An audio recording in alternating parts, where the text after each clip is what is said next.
Hey everyone, welcome to the Everyday Human podcast. My name is Easton Taverna. Each day I'll share a reflection written by me and inspired by literature, poetry, music, movies, video games, and more. And after that, I'll share a prompt for you to write your own reflection. Together, we'll explore what it means to be human. Every month, we'll walk a new path, taking a look at life, death, the universe, and everything in between. Thanks for coming along. I'm glad you're here. For more, visit eastontaverna.com or join me on Instagram at _everydayhuman. Hello, everyone. It is the 100th episode of the Everyday Human. How wild is that? I guess it's not too wild when you consider it's a daily podcast that will happen every day of the year out of 365 days. But anyhow, I suppose that is sort of a milestone and time flies. I did almost miss it. I was looking at the episode counter as I was writing the blurb, and I saw a 99 from yesterday. Yeah, anyway, that's pretty cool. So today's episode is titled Tomatoes in Winter. I mentioned yesterday that I am currently reading a year's worth of quotes from Henry David Thoreau. He is the person who inspired today's reflection. So yeah, I like to read this in the morning with my coffee before the day gets rolling.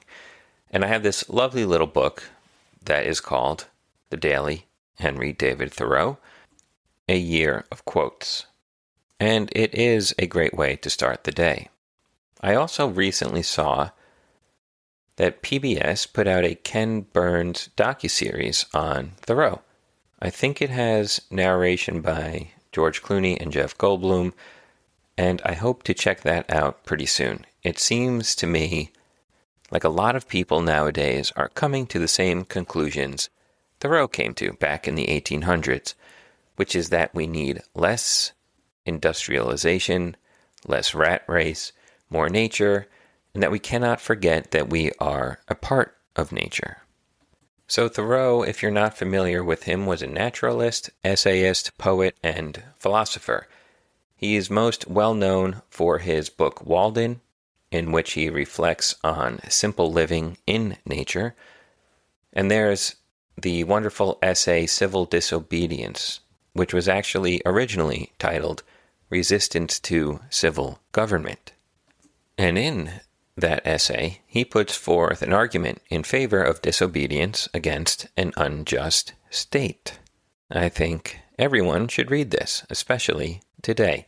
He was against slavery, he supported abolitionism, and he also acted as a conductor in the Underground Railroad. Thoreau was born in Massachusetts in 1817, and he died there as well at the age of 44 in 1862.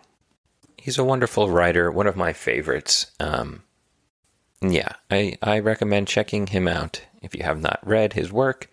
And here is the quote from his journal that inspired today's episode, and this was dated August 23rd, 1853. Live in each season as it passes. Breathe the air, drink the drink, taste the fruit, and resign yourself to the influences of each. For all nature is doing her best each moment to make us well. She exists for no other end. Do not resist her. Why, nature is but another name for health, and the seasons are but different states of health. Some men think that they are not well in spring or summer, or autumn or winter. It is only because they are not well in them. I love that fun little play on words he has at the end of that quote there. Okay, and here is my reflection. We answer to so many voices. We are controlled by so many things, circumstances, events, and decisions from others. But perhaps the one that binds us most is something we ourselves have created. Time. Or at least time how we measure and follow it. We go by a calendar. We tally the span of our existences in years. We follow a strict routine. Maybe some of us are not so strict. For going to bed at a certain time, waking up at a certain time, eating at certain times. We measure the time we spend moving our bodies, sitting at a desk at work, driving from point A to point B, and on and on. And the truth of it is, we need time. Just like we need routines. It helps bring structure to our existence. It helps us plan and hopefully achieve our goals and reach our dreams.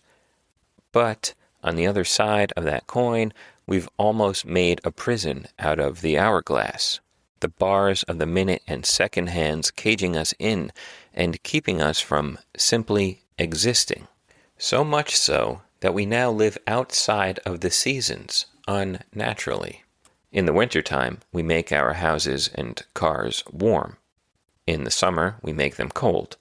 We can find tomatoes and apples in February and pineapples in the far reaches of the north. We live through the filter of our phones, recording everything that happens so we can then comment on it, borrowing from the past and foregoing the present, all in the hopes of a better future that we never truly realize. What if we didn't? What if we slept with the moon and woke with the sun? What if we embraced the chill air of winter and lazed in the summer heat? What if we drank the cider only after the apples were harvested in autumn, tasted the tomato and cantaloupe from the vine, still hot from the summer sun? What if we spun with the earth and changed our lives with the seasons? We would learn much about our planet and ourselves, I'd wager. And while we can't move into a cabin on the banks of a remote lake in the wilderness, we can learn to slow down and resign ourselves to the influence of the earth, if only for a little while at a time, if only here and there. And there ends today's reflection. And now it's time for your reflection question. So, think about the following and write down your thoughts in your journal, on your napkin, or while you are looking out the window, or you're outside living with the season. When did I last live with the seasons, truly embracing them? Have I ever? If not, how can I start today? Another thing about living with the seasons, other than bringing us back to a more natural relationship with nature, is that I think it helps us appreciate things a little bit more. I've been looking forward to some homegrown backyard tea since last summer, since the end of last summer. And there are some good teas in the stores, but I love picking it from the backyard. At the end of the day, putting the leaves of the lemon balm, the lemon verbena, the mint, the fennel, whatever, the rose petals, whatever happens to be growing in the garden, really, in the hot water, in the cup, and then relaxing at night. And just appreciating that now is the time for that stuff to grow. It doesn't grow all year. Lemon balm in the freezing, iced over temperatures of winter would be unnatural, wouldn't it? So it gives me something to look forward to. And while it is nice to have the luxuries of heating and air conditioning and tomatoes in winter or avocados all year round, when you really stop to slow down and think about it, it's like, do I really need all this stuff? It is a bit unnatural, and what is the cost of it? So, yeah, just something to think about. And that's it for today, April 8th. The 100th episode. I'll be back tomorrow, April 9th, with another reflection. All right, have a good one. Take care.